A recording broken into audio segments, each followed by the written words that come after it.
Hello and welcome to another edition of Motor Cars Enthusiasts. Right off the bat on today's show, let's start off with Bavarian Motor Works, as they're going to do something that some people may think a little bit on the sad side, but also it's something that you can kind of see where they're going with. What they're going to be doing inside of the group is getting rid of a lot of underperforming options up and down the option list inside of their automobile group. The one option that really grabs a lot of petrol heads by the throat is they're getting rid of manual transmissions. Now, before you start freaking out, they're only going to be doing this inside of the 2 Series side of things, as a lot of the standard 2 Series manual transmission options don't sell as well as a lot of other options up and down the list. And what they're trying to do is save money where they can, so they can put it in different parts of the company, that being hybrid and EV technology moving forward. So you can kind of see where they're going, even though it's kind of sad to see manual transmissions losing out, even though it seems to be a situation that could be ending altogether very soon. But we'll have to wait and see on those fronts. Obviously, hopefully the high-end version of the 2 Series maybe will remain with a manual transmission. But again, that's another wait-and-see situation. Next up on the list, let's talk about the brand new Porsche 911 GT2 RS. This vehicle made its official debut over the weekend at the Goodwood Festival of Speed. And on a little side note, if you've never enjoyed the Goodwood Festival of Speed, it's highly recommended from me here at Motor Cars HQ. In fact, I was up at 3:30 in the morning on Saturday morning. Yes, it started at 2:30 Motor Cars HQ time, but was still a little bit excited. 3 o'clock all the way up till the ending of programming for that day. It was been a fun event, been very difficult to find on television, but now that they're streaming it over the internet, it is a fantastic deal. I slept all the way into 5 a.m. this morning after watching it all the way until near 11:20 or almost noon. That being said, it is a fantastic event. If you're a race fan, if you're a sports car fan, if you're a supercar fan, they've got a little bit for everybody, and definitely a bucket list event to actually attend in person. Hopefully I get to do that one of these days. Back to the Porsche 911 GT2 RS that actually ran up the hill the day of the taping of this program. In fact, they tried to do a donut with the thing that didn't work out very well. That being said, it's very difficult to get a PDK transmission to work like a manual when you just dump the clutch with a lot of revs to get it to spin the tires. But we've got official information about this brand new GT2 RS, and that is the 3.8 liter twin turbocharged flat 6 will be making 700 horsepower and 553 pounds-feet of torque. That is shifted through a aforementioned 7-speed PDK gearbox. 0 to 60 comes into 2.7 seconds with a top speed. Even with all the splitter work and the massive rear wing, they're talking 211 miles an hour. This thing is going to be bonkers, to say the least. There's also a lot of reports that Porsche is a little bit timid when they talk about their 0 to 60 and top speed numbers. This vehicle may actually do a little bit better. And when we talked about one of the last episodes about the performance of the ZL1 Camaro actually outdoing the old Porsche 911 GT2 RS, I guarantee this new one is going to rip it a new one, to say the least. There's already reports that Porsche is eyeing a sub 7-minute lap around the Nordschleife loop.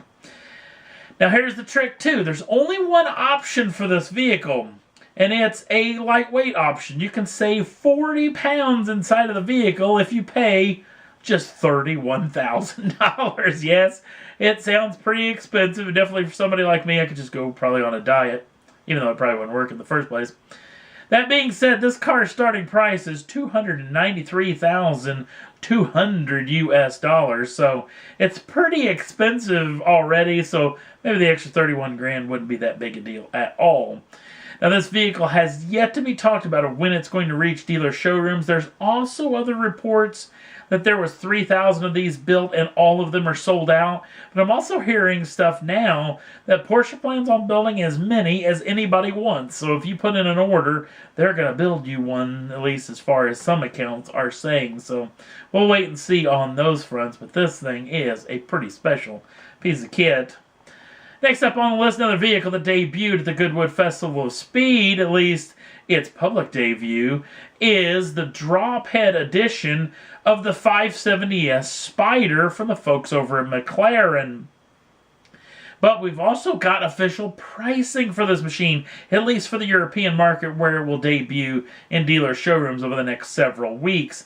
And it has a starting price of £164,750 sterling. Again, it will be available in McLaren dealers very, very soon. Sticking with a McLaren in a very odd situation, maybe a little bit of sad situation, revolving long-time big gun inside of the company, Ron Dennis.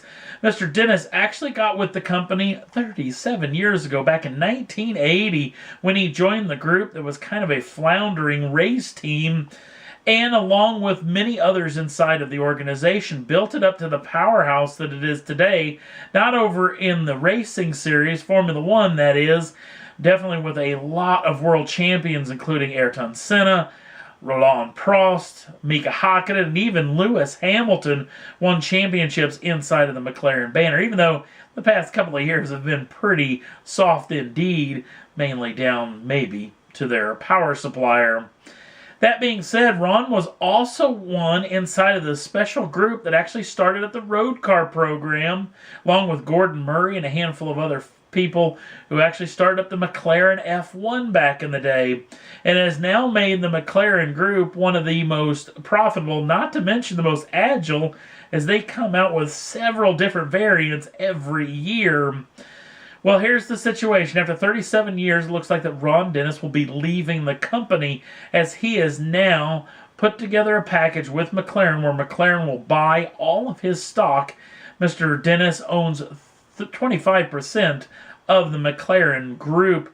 No word on what this is going to pay out to Mr. Dennis. There are reports out there that it's somewhere around the range of £275 million sterling is what he will receive for his stake in McLaren. So it's kind of a sad situation, an end of an era. I was never really the biggest Ron Dennis fan, but he definitely did a heck of a whopper job inside of the group over the past 37 years. So off into the sunset. The fellow only turned 70 here not too long ago. He seems like he's pretty full of life. May see him around the corner somewhere else. Maybe even Fiat Chrysler Automobiles is looking for a new head of operations. Maybe Mr. Dennis could go over there, replacing Sergio Marchionne. That's just a rumor, obviously, that I just started. Probably won't happen at all, but wouldn't that be entertaining? And that's all there was that I thought was worth talking about for this edition of Motor Cars Enthusiasts. Don't forget to like us over on the Facebook page. Links down in the show notes. Also, if you'd like to subscribe to the channel, you can do so at any time and get the first dibs on the brand new shows as soon as they come out. Thanks for watching. We'll see you again real soon.